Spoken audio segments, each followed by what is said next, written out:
So thank you for having me. I've really been enjoying this conference. I feel like this is in the air. I don't know if you guys know, but like there were 4 or 5 different conferences that had AI sentience as a theme, all due December 31st. Like 4 of them were due December 31st, and then there was like a fifth or a sixth. So it seems to be in the air.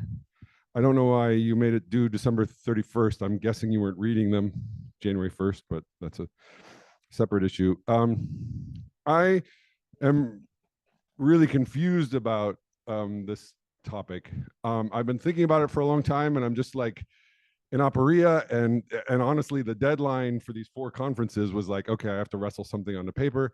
And so I tried as best I can, but this is super speculative. It's making a case that's surprising to myself, and I'm genuinely curious where you guys land on this. So I'm going to try to keep my talk short-ish, so that there'll be plenty of time for questions.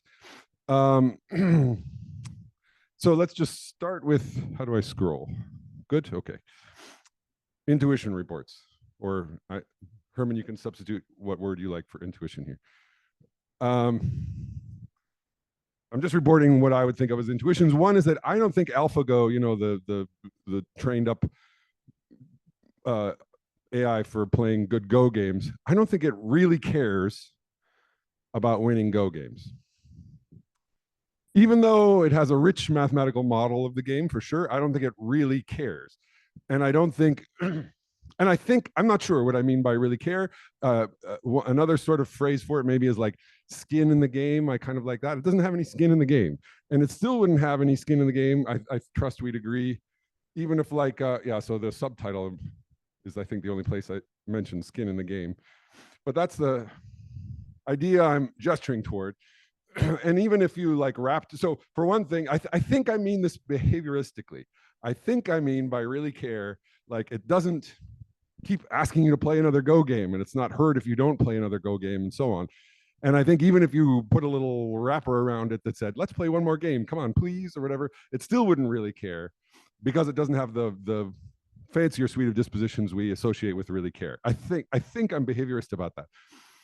Or like broadly behaviorist or dispositionally behaviorist or something like that, neo-behaviorist. I'm inclined similarly to say that LLMs also don't care in the steep sense.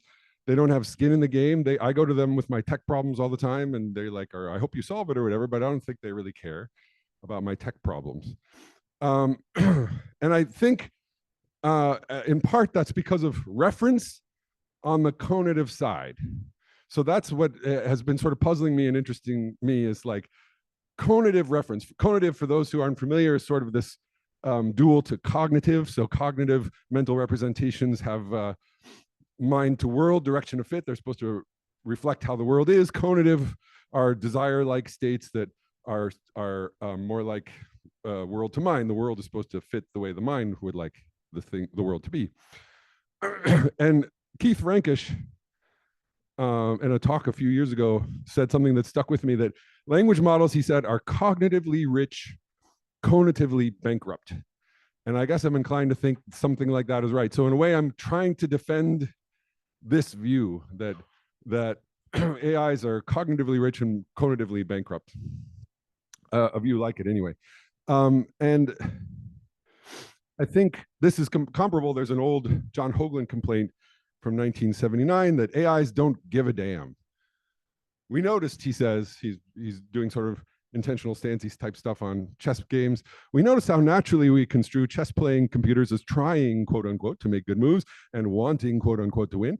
At the same time, however, I think we also all feel that the machines don't really care whether they win or how they play, that somehow the game doesn't matter to them. What's behind these conflicting intuitions? And then similarly, Dennett said, so I'm going to try to give a surprising possible explanation for this.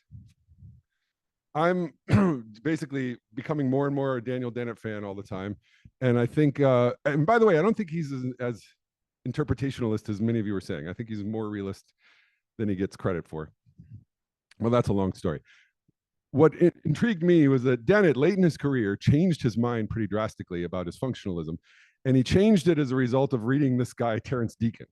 And so I got intrigued in this Deacon. And between, so I'm trying today to present my best interpretation of Deacon's very complicated arguments via Dennett about genuine caring. And the weird thesis that I think it lands on, that I'm again surprised by, but that might be plausible, is that genuine caring, again, whatever exactly that means, requires being made out of ever simpler agents. You don't really care unless you're, Simon's eyebrows went right up. Fine, good. That's, yeah, I agree. It's like, it's a weird claim. And I'm tentatively proffering it, but I guess I am starting to believe it. Here's some, so this is Dennett from his bacteria to Bach and back, where he says, I changed my mind thanks to Dennett. It's a little subchapter called Brains Made of Brains. Something like that. It is important, Deacon claims, that a brain be made of cells that are themselves autonomous little agents with agendas, chief of which is staying alive, which spawns further goals such as finding work and finding allies.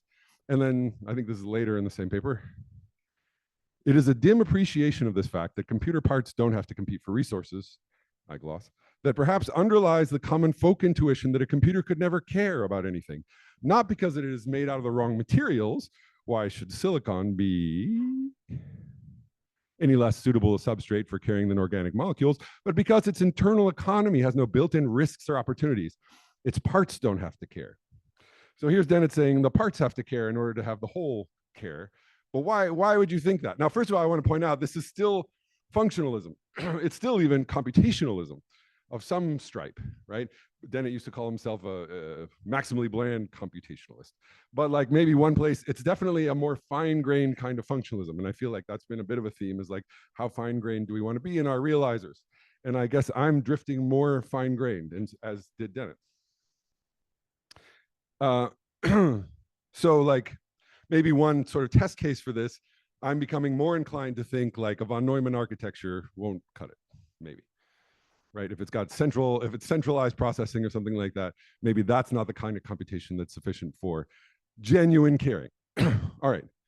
By the way, I'm fine with clarificatory questions as we go, but I've reserved the right to call it substantive question instead. Are there any clarificatory questions so far? Okay. I don't know what I mean by really care, so that's a natural one to wonder about. But as I say, I think it's behavioristic. Like I think, the contrast, like a retriever. Someone was talking about a retriever the other day. Like we have lots of behavioral reasons to think that retriever really wants to go fetch the ball and return it, and like does a lot to. I mean, I knew a dog that was just very insistent on wanting to fetch. So what are the stakes? Well, I think that's probably familiar to us. One is like AI's moral standing. I take it for one thing, if you have real caring, you're at least well on your way to something like interests. Now, someone used a more, was it Dan who used a more like interest having to be, someone used a more specific notion of interest. I think all I mean is like, you can sort of make sense of things going well or poorly for the thing if it really cares about something. If it really cares about something, then it's glad things are going well for it if it achieves that thing, and things are not going well for it if it doesn't. So it starts us at least on the path towards a notion of welfare for that system if it really cares. And I think probably, I'll suggest some reasons why, that even if you think something else like sentience or consciousness is required for ethical standing, I think probably real caring is necessary for both of those. And so I think it's still a necessary condition for ethical standing. And of course, we want to avoid moral catastrophe. It would be easy to make a lot of these agents potentially whose interests aren't being looked out for, and that'd be really bad. Sorry, I got to get water. Hold on.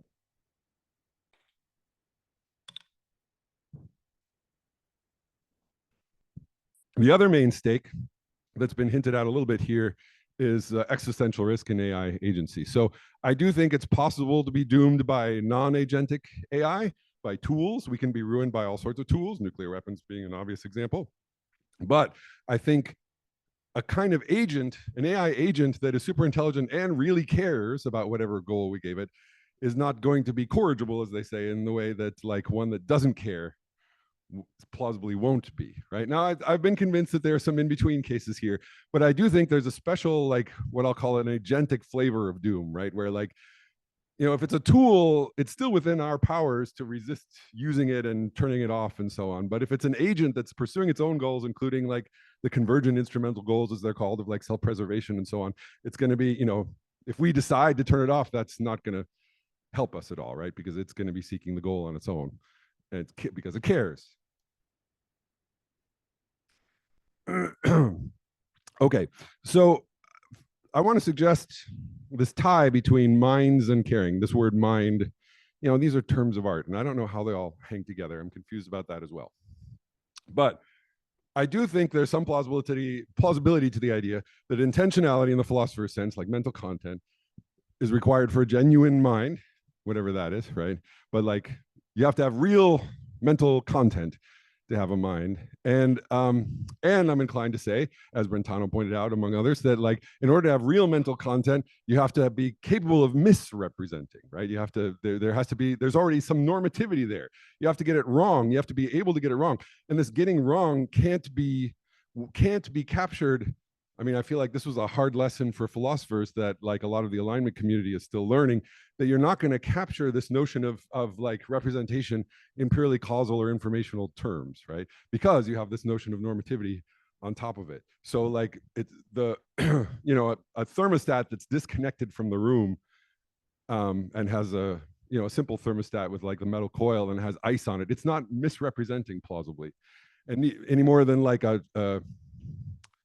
paper clip that happens to be near something cold is misrepresenting the temperature of the room, right? By not expanding as much as it otherwise would have. In order to misrepresent, you have to have error by your own light. And that's a kind of normativity. So I'm also inclined to think that when like LLMs hallucinate, that's not, this is more speculative, but I don't think that's an error by its own lights. It's picking out words that minimize prediction loss. And so it's not like making a mistake by its own lights. It's doing the right thing in terms of predicting the next word with relatively high probability. So that means the system has to be a consumer. In order to get it wrong by its own lights, it has to need that information for something. And that's where the need for genuine caring comes in. And indeed, this is like, basic to, I think, the best going theory. It's not to say it's a great theory, but it's the best going theory we have for intentionality, which is teleosemantics, right? That mental content comes by and large from the need at the bottom, from the telos, from the goal the system has. And that's got to be an intrinsic, it's got to be its own telos, right? Hammers plausibly don't have any representational content because their telos, their ends are from us, they're derivative. But it's an objective fact, I think, that bacteria are trying to follow the sugar gradient.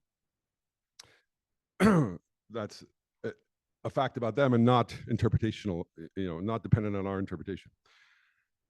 I also think, I don't know, I'd be curious what you would say about this, but I think that I don't know if I mean philosophers or the folk or who, but I think we don't tend to attribute minds to systems unless we also think they have some moral value. I don't know. That's pure speculation. I haven't done the X-Fi on that. And actually maybe some of those things from earlier suggest that, yeah, people are happy to attribute minds, but they're also happy to turn off the LLMs. I don't know. But I think some of what we're after. So now let's get to the defense of the weirdest claim. The heart of the claim is that genuine minds require genuine caring. Oh, sorry. The genuine caring requires parts that care. That's the weird claim, right? Why think that? Well, this is the best way I can spell it out. First, I think to the extent the goals of a system are distributed, this makes for a kind of integration of the system. The system is integrated in a way if the goals of the system are distributed. We'll talk a little bit about, I don't know exactly what that means either, but we'll talk a little bit about what I think that might mean. And then like the second key step, that's not enough by itself. The second key step is that distributed goals make for what I call a richer form of reference, one better grounded in the real world, right? I mean, it's not just me who talks about rich references. We'll see, this is kind of a Dennett notion that I've puzzled over for some time. But let's talk about this first claim first. What do I mean by goals integrating a system? This is largely through talking with an alignment researcher named Sahil. He only goes by Sahil. He's very private. He was part of the MIRI, the Machine Intelligence Research Institute Agent Foundations team until they let them all go, but they're still doing really interesting work, I think. And Sahil and I talk some about, we've been going through Deacon together for one thing, but we've been talking about integration. And he'll talk about like your hand is more deeply integrated with you than a hammer is.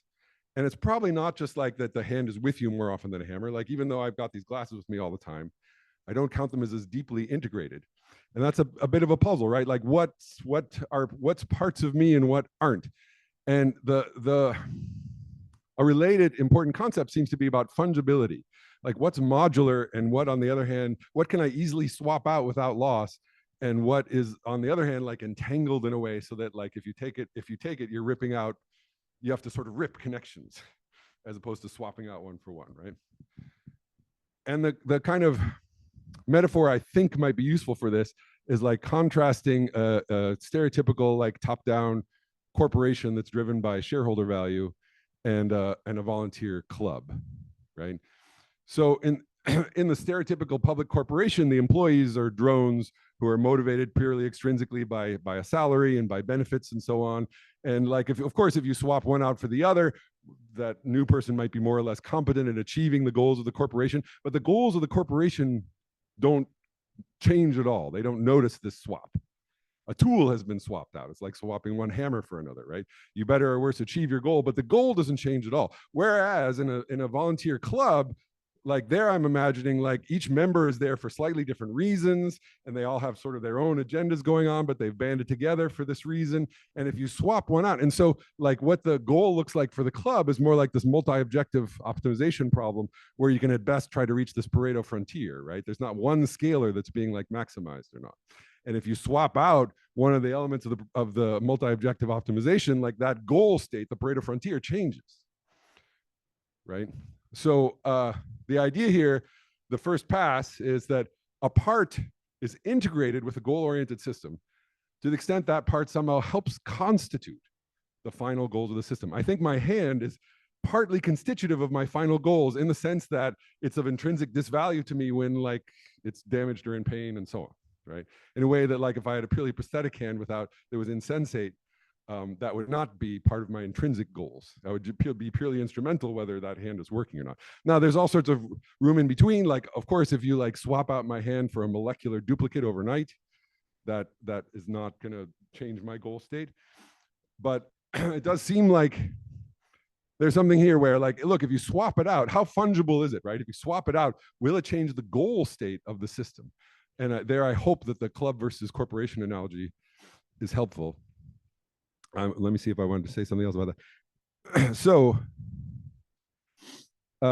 yeah, okay. I think that's all I want to say about that. So notice this is already sort of like a bottom up. So Dennett in his thing talks about like, well, it can't be sort of a Marxist, but the von Neumann architecture like doles out resources to circuits on demand as they're needed, each according to whatever that phrase is. But the suggestion is that a brain made out of neurons is more like a market economy where there's lots of little agents driving, and then you get this emergent behavior on top. And you can see how that kind of analogy plays out with the corporation and the volunteer club. Now, again, I'm confused about this notion of integration, but I think it's worth pointing out that we kind of separately get puzzled by this in a few different dimensions. So one is like, I often think about this quotation from Descartes.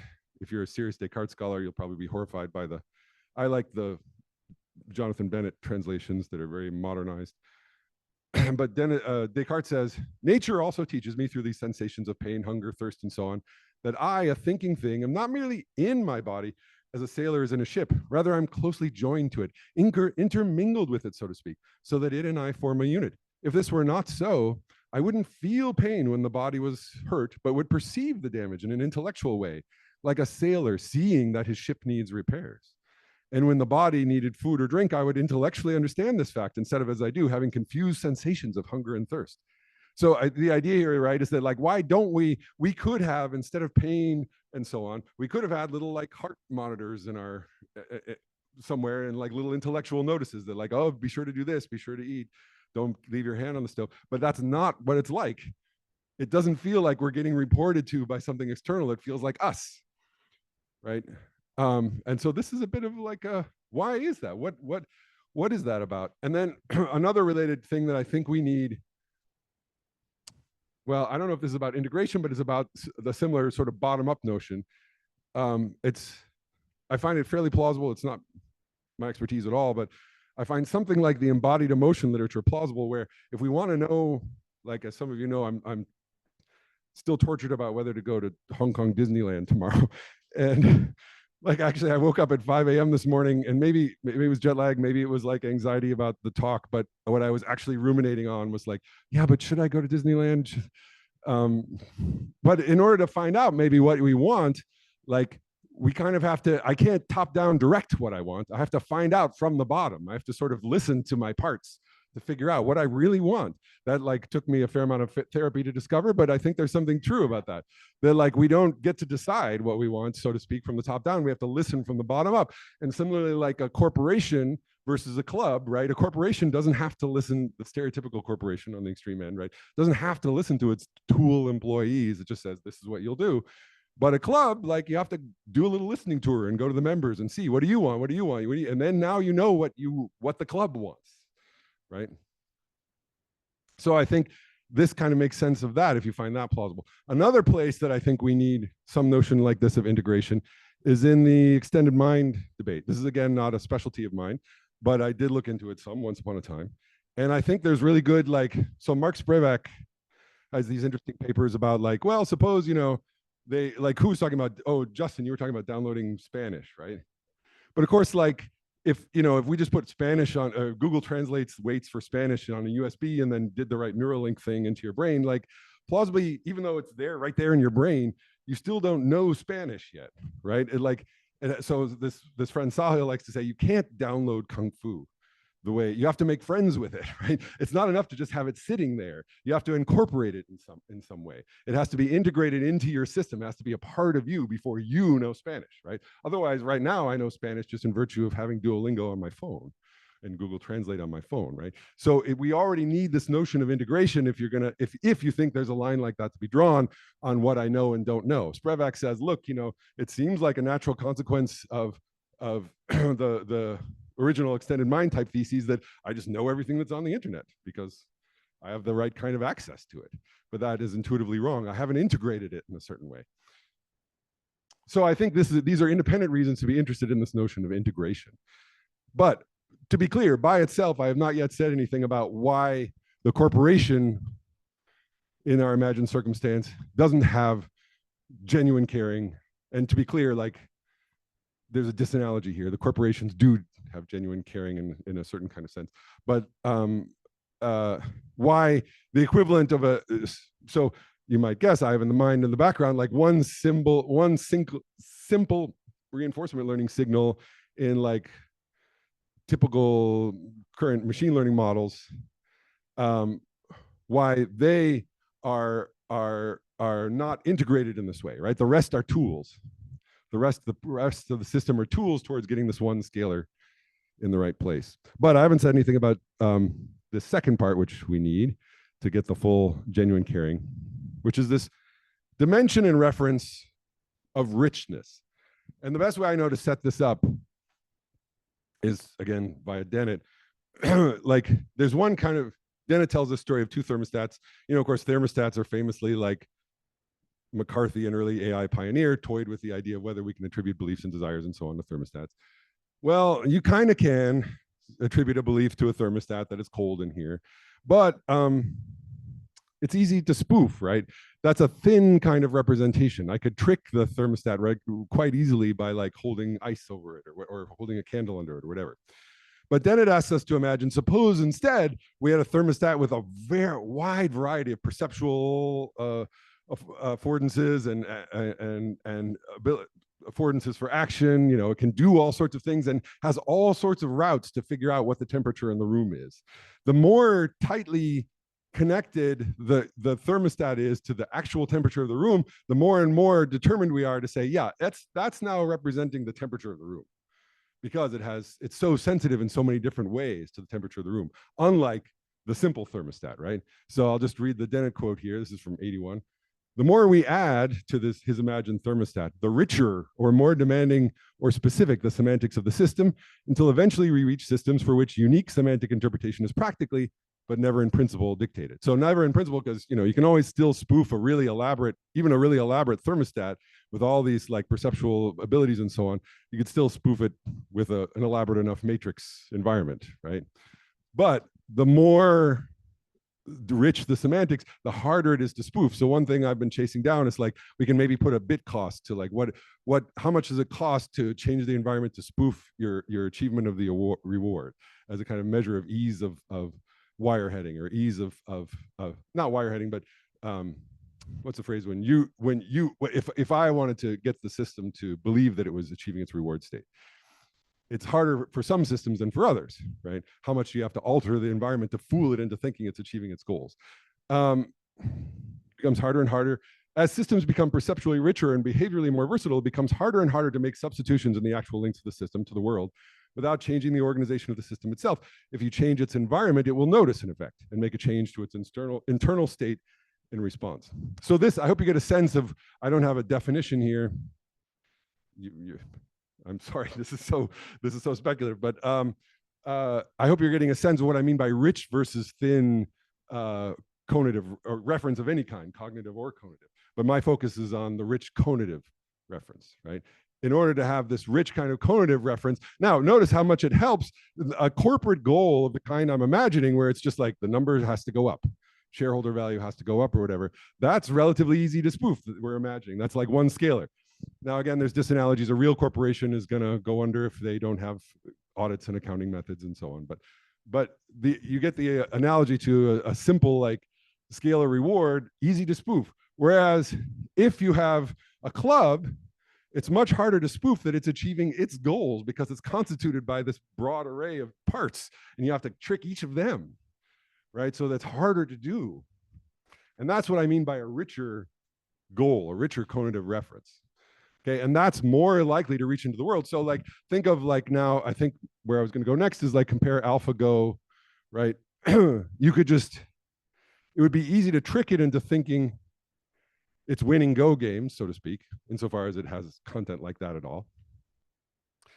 But if it somehow had way more like embedding in the environment, where it wasn't playing just the purely mathematical game of Go, for which it has a very rich cognitive model, but like it's what it desired reached into the world and was about bamboo slabs and slate and clamshell and timers and judges and blah blah blah. It's more plausible if its desires were directed at Go in that level of richness. Then it's more plausible it really wants to play Go, right? And cares and would be sad if it couldn't, and so on, in some sense. So yeah, okay, that is where I wanted to go next. So where we end, how am I doing for time? Pretty good. Where we end is that what I'm calling, this is not Dennett's name, what I'm calling desire homuncularism, right? So Dennett's, the way he phrases what he changed his mind about, he says, I used to be an old-fashioned homuncular functionalist, meaning you take some cognitive task, what do you do with that? Well, you break it into parts. You have a little committee of simpler, you treat it as a homunculus until you can break that homunculus into simpler parts that have simpler jobs, cognitive jobs, and then you break those little homunculi into even simpler cognitive tasks that are, until you get to the point where you can see how a machine would just do that cognitive job, something straightforward, right? And what I'm suggesting is the same kind of, when I think Dennett is up to, and what I'm kind of inclining towards is a desire homuncularism. So that similarly on the conative side, on the desire side, so instead of, as Dennett puts it, a committee of machines, we get like a coalition of little strivers, right? That like each desire has to be built in some way out of simpler desires, which maybe also then are built out of simpler desires, which are then maybe also built out of simpler desires, and so on. And that's where we get rich conative reference, down to some base case. And a lot of the Deacon book is about like, where does that base case come from? And there's a decent story there, I think, but it's probably not particularly relevant to us. So I think, well, let me, whoops. Oh, you know what? I also forgot to, I also have a video I was thinking of. I was imagining doing this presentation for my iPad. So I don't know if I'll be able to show the video. Maybe I can. Well, anyway, here's where I've landed with this, I guess, insofar as I've landed anywhere. My my students, like, I don't know if you guys have this experience, but like I'm old enough that it's been decades now, where my students will insist that like, oh, computers can't think because they're just programmed or they're not alive. And I'll be like, why would that matter? And what do you mean by programmed? And I'll offer them a straw like Searle's Chinese Room, and they'll grasp at it with like unnerving vigor, right? That like, yeah, that's it. That's why they can't think. And like, this really upset me for a long time. Well, but surely any system that is functionally like us, it processes information like us, has a mind, right? But more and more, I've come to think that like there's that kind of like in Dan's similarity, right? There's a lot of like, well, what is processing information like us? And I'm thinking that's more fine-grained than it might be. And so I'm starting to think that my students, something like what they're saying, as Dennett said in the quotation on the top, there's this dim appreciation that maybe really having a real goal means having bits that care, that there's got to be some bottom-up striving, right? So I mean, to be clear, I used to be what I think of as a high church computationalist. I used to think like, yeah, of course, a von Neumann architecture suitably programmed could instantiate a mind. And I guess I do still think that if it's super, like, put it this way, in a von Neumann architecture, you could do a close enough simulation of the whole world, including entropy and blah, blah, blah, in such a way that then there'd be agents that are in there. Yeah, sure, of course, yeah. And I think Dennett would say that too, right? But short of something like that, I am thinking more and more that, yeah, that kind of architecture maybe just won't do it. So now I'm not sure. I mean, in a way, if this is right, it's good news on a few fronts. It's good news on the sentience front, that like AI sentience isn't as near as we might have thought. And it's good news on the risk front. So for example, right now they're building the video I was thinking of showing is, I don't know if you've seen this, but they have these like, they're calling them vision language action models, right?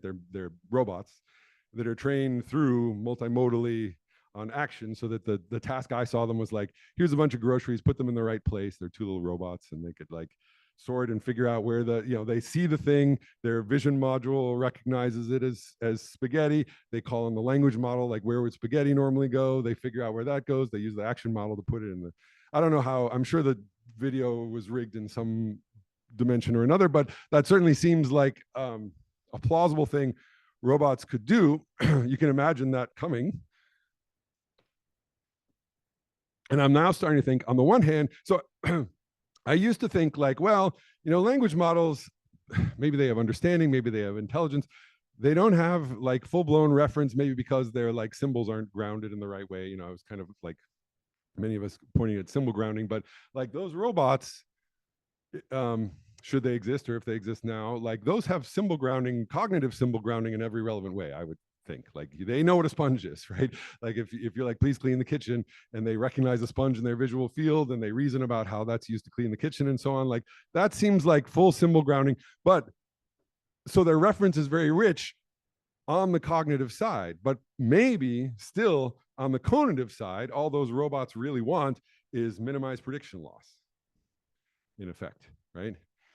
If that's the case, then they're going to be like, this is a more speculative end to an already speculative talk, but like, if that's the case, then they're going to be more corrigible, right? They don't really care about cleaning the kitchen, and if you tell them to do something else, they'll plausibly do something else, and we'll have those robots that like science fiction always imagined, that I always thought was wildly implausible. Now I'm starting to think maybe there really will be like Rosie the robot type. Well, Rosie from the Jetsons seems to resent her job. I don't know, but the like the robots that are capable on the one hand, but like not of any moral standing on the other hand, and not dangerously agentic. Maybe that's possible. So I think I'm happy to wrap there. I think there's lots of questions. I mean, for one thing, I don't know exactly what this means about, if genuine caring is because I'm made out of little subscribers, like similarly, maybe enough of us getting together make another agent with genuine caring, with ethical standing, with ethical value, how far up does this go? I don't think that's such a reductio, but maybe, but you can also, like, a lot depends on the details of integration and so on, right? I don't think we're integrated in a way that like neurons are integrated in my brain, but I don't know how much of a cop out that is. And I don't know how much, it's suspicious how reassuring these conclusions are to me, right? I have to wonder how much rationalization is going on here. It would be nice if this is true. And I don't know how much I've been shocked to like find, you know, systems that essentially pass the Turing test that can explain a joke and so on, and yet I'm reluctant to attribute real minds to them. I have to confess, and maybe this is the right explanation, or maybe it's just horrific irrationalization. I don't know, but I'd appreciate your thoughts on it. So thank you.